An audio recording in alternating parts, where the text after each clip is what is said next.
মাগুরায় শিশু ধর্ষণের শিকার হওয়ার ঘটনায় উত্তাল পুরো দেশ।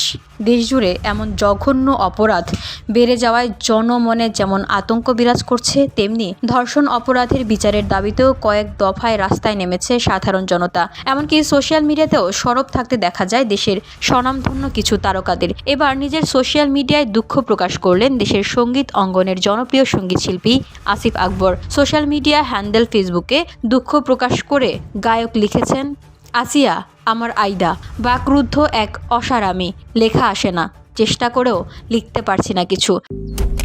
মালয়েশিয়ান প্রযুক্তিতে তৈরি অত্যাধুনিক cleaning machine modern vacuum cleaner যে কোনো ধরনের ধুলো ময়লাকে পরিষ্কার করে ঘরকে করে তুলুন চকচকে ও আকর্ষণীয়। Modem, brand of luxury. তার এমন আবেগঘন স্ট্যাটাসের মন্তব্যের ঘরে এই অপরাধের বিচারের দাবি জানায়। এর আগে ধর্ষণের ঘটনা নিয়ে বিশ্ব নারী দিবসে অভিনেত্রী শবনম ফারিয়া তার ভেরিফাইড ফেসবুক পেজে একটি স্ট্যাটাস দেন, যেখানে তিনি সবার কাছে প্রশ্ন রেখে লিখেন, যেই দেশের সামাজিক যোগাযোগ মাধ্যমে ঢুকলে প্রতি রিফ্রেশে একটি করে ধর্ষণের সংবাদ, সেই দেশে আবার ওমেন্স ডে কি?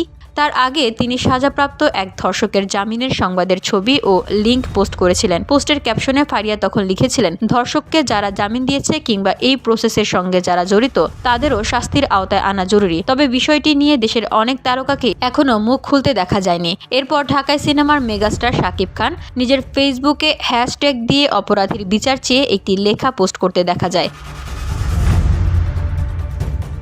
এদিকে মাগুরায় শিশু ধর্ষণের ঘটনায় করা মামলার বিচার 180 দিনের মধ্যে শেষ করার নির্দেশ দিয়েছেন হাইকোর্ট। রোববার বিচারপতি ফারাহ মাহবুব ও বিচারপতি দেবাশিস রায় চৌধুরীর হাইকোর্ট বেঞ্চে এ আদেশ দেন। তার আগে শিশুটিকে নিয়ে পত্রিকায় প্রকাশিত প্রতিবেদন আদালতের নজরে নিয়ে আসেন ব্যারিস্টার মাহাসিব হোসাইন। তিনি শিশুটির স্বাস্থ্য সুরক্ষার জন্য প্রয়োজনীয় ব্যবস্থা নেওয়ার আর্জি জানান। পরে ধর্ষণের শিকার শিশুটির সব ছবি পত্রিকা, অনলাইন পোর্টাল ও সামাজিক যোগাযোগ মাধ্যম থেকে অপসারণের নির্দেশ দেন হাইকোর্ট। 24 ঘন্টার মধ্যে বিটিআরসি ও পুলিশকে এই নির্দেশ দেওয়া হয়।